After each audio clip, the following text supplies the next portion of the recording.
Well, thank you. This is call the public meeting to order. This is a public meeting to host a public meeting on matters requiring approvals under the Planning Act.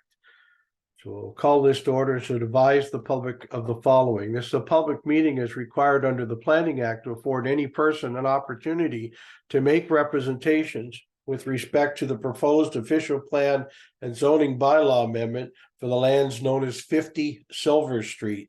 The proposal is for a new business industrial facility. Before we begin, members of the public are advised that if a person or a public body does not make oral submissions at the public meeting or make written submissions to the corporation of the city of St. Thomas before the bylaws are passed, the person or public body is not entitled to appeal the decision of the council of the corporation of the city of St. Thomas to the Ontario Land Tribunal. Further, if a person or public body does not make oral submissions at the public meeting or to make written submissions to the corporation of the city of St. Thomas before the bylaws are passed, the person or public body may not be added as a party to the hearing of an appeal before the Ontario Land Tribunal unless, in the opinion of the tribunal, there are reasonable grounds to do so. Those wanting to be notified of the council's decision should email customer service at customerservice@stthomas.ca and provide their name and address. Those who do not have access to a computer and wish to be notified should call customer service at 519-631-1680, extension 0, and provide your same information. Do any of the members of council have any disclosures of interest concerning any of the matters on this agenda? Seeing none. Madam Clerk, what method of notice and when was the notice given to the public for this meeting? Your worship, notice was provided in the St. Thomas Times Journal on Friday, December the 15th, 2023. And in accordance with council policies, notice was also mailed to property owners within 120 meters of the proposed development, the subject lands. Okay, I'm going to introduce Mr. McComb. Good to have you back, Jim. Who will provide the background information on the proposal and present the draft bylaws. Please go ahead. Thank you, Worship, and Happy New Year to Council. Up on the screen right now, we have an aerial photo showing the location of the subject lands, shown in the red solid line, essentially at the easterly terminus of Silver Street on the south side. Up on the screen now, you have a copy of the proposed site plan for this particular development. This is going to be a warehouse facility for Maxell. They have their production facility on Elm Street, and they have grown quite a bit in terms of the demand for their product. And so they need a new warehouse or storage facility for their products. And so we prepared draft amendments to the official plan and zoning bylaw in support of the proposal. So these first few slides will cover the official plan amendment. The first part of the amendment is the introductory statement. It states that all of this part of the document, entitled Part B, the amendment, constitutes amendment number 108 to the official plan for the city of St. Thomas. Part 2 covers the details of the amendment. Item 1 states that the area shown on the attached Schedule I land use plan, numbered 108 and enclosed in heavy solid lines, is subject to the amendment contained in Item 2. So here is that Schedule A, and on the inset, located right down here, you can see again the subject lands being shown in the heavy solid line. And this gray color represents the fact that they are being designated for the business employment designation. And Item 2 confirms that Schedule A, the land use plan to the official plan, is amended by designating those lands that were numbered 108 on the location plan from St. Thomas Outdoor Recreation Complex, or STORC, to business employment. And Part 3 of the amendment is the implementation and interpretation provisions that state that the implementation and interpretation of the amendment shall be in accordance with the respective policies of the City of St. Thomas official plan.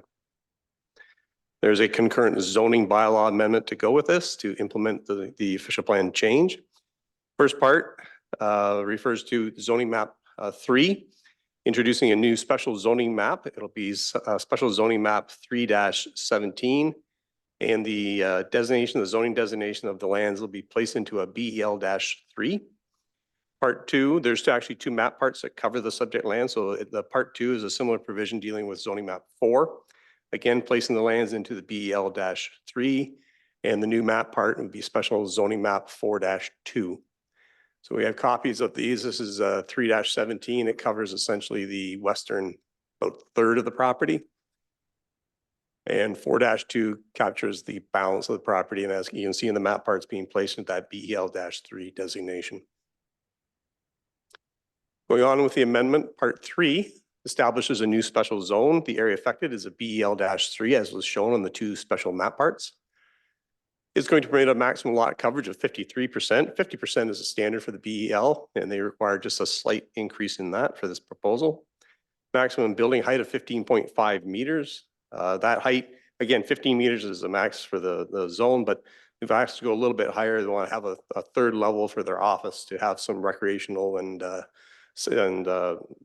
casual space for the employees. Minimum number of parking spaces being set at 78. And there are a few exceptions to the standard provisions of the business employment land zone that are otherwise covered off by these special provisions. And as is the practice of the city, we have consolidated versions of both map parts that are being updated.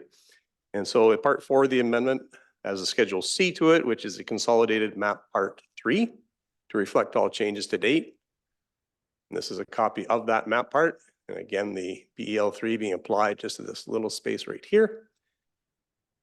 And part 5 deals with a Schedule D. And again, this is a consolidated zoning map 4 to reflect all changes made to date to that map part. And this is the consolidated zoning map 4. And again, showing the subject lands in the heavy solid line. And your worship, that is the draft of the amendment, if there are any questions. Thank you very much, Mr. McComb. Madam Clerk, have you received any written submissions on the proposed changes? Your worship, we have not received any written submissions. All right, well then I'm sure we'll have questions for Mr. McComb. Council, first, any questions from council on the proposed changes? Seeing none. Do we have anyone from the public who might want to ask questions? I can't tell from where I am. Your worship, there is only one attendee, and I believe that might be the consultant. There are no other attendees showing on the list. All right. Well, then I'll go back and ask council again. Do any of you have any questions? Clark, Go ahead, Councillor Clark. I was just wondering, when we talk about the site plan, whether this is an opportunity to take a look at tree planting and whether or not there's any open space, and that, we're looking for spaces and trees, whether that could be part of our discussion with them. All right, Mr. McComb, do you have any answer on that one? Thank you, your worship. Through you to Councillor Clark. Just sharing my screen again here and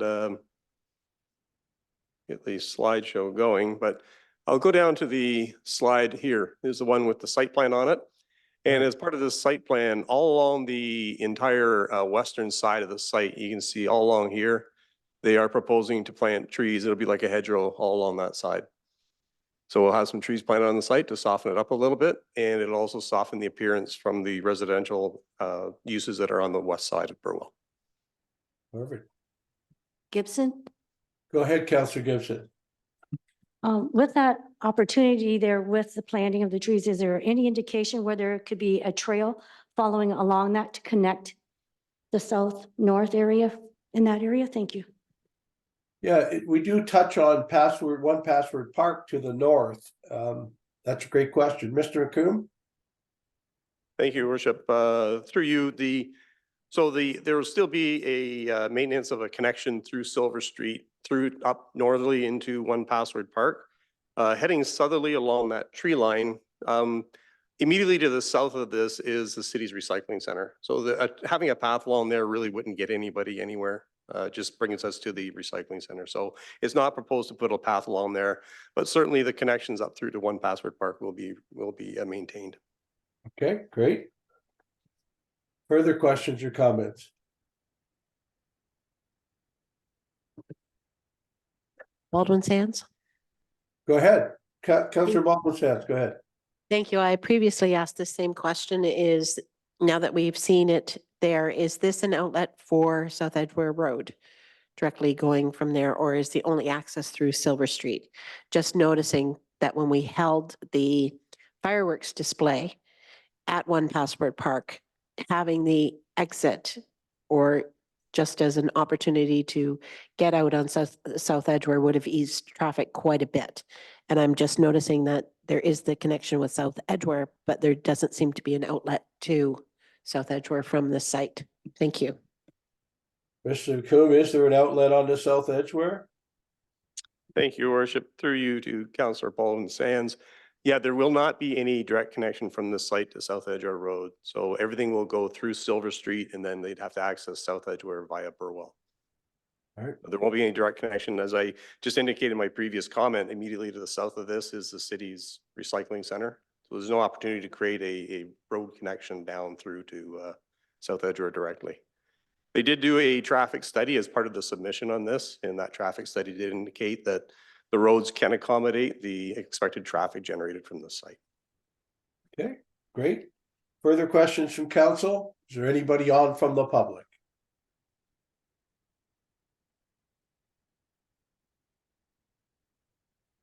Gibson, please. Okay, Councillor Gibson, go ahead. So with having only the one area for exit and entrance, is there any indication for pedestrian crossing that would be a hindrance for safety wise? And if so, could we maybe put a push button as needed? I'm not certain I understand where you're talking. Well, if there's a lot of traffic coming in and out of there and we have pedestrians on that area, because there's some residential units in the area there. So if someone wants to cross the street and they're on, you know, and if the traffic's very heavy for safety, you know how you have where you push a button for the light for pedestrian crossing, if we could have something like that, if there is a need required. Because I'm thinking in that area, there's a exercise place or something there, and there's a lot of pedestrian traffic across from that entrance, I do believe, if I'm not mistaken. Mr. McComb, your traffic study call for any of that? Thank you, Your Worship. No, there was no indication of a need for like a controlled crossing for pedestrians at this particular site. Councillor Gibson has referred to, I think, the facility that sits on the corner at Silver Street and Burwell. I'm not sure if it's still there, but I think there was a gym there, like a private gymnasium that you get memberships to. I think at one point they'd also proposed, and they may have put in place like a children's play center of some sort. But the traffic study itself certainly did not identify the need for a particular crossing. We can certainly speak to our colleagues at Environmental Services to see if traffic, as you know, they monitor traffic movements along there, if it's warranted in the future. It could be a good location. The intersection with South Edgware is just up the road there, and there are pedestrian lights at that intersection. All right. Thank you. Further questions from council or the public? All right. In the opinion of the mayor, the public's been given a fair opportunity to express their views regarding the proposal, and it should be stated that everyone's been given a fair opportunity to express their views. If there are no further questions, please be advised that any person wishing further information on the actions of council regarding the passing of a bylaw for the proposed amendments should email customer service at customerservice@stthomas.ca and provide their name and address. Those who do not have access to a computer and wish to be notified should call customer service at 519-631-1680 extension 0 and provide the same information. This public meeting is now concluded.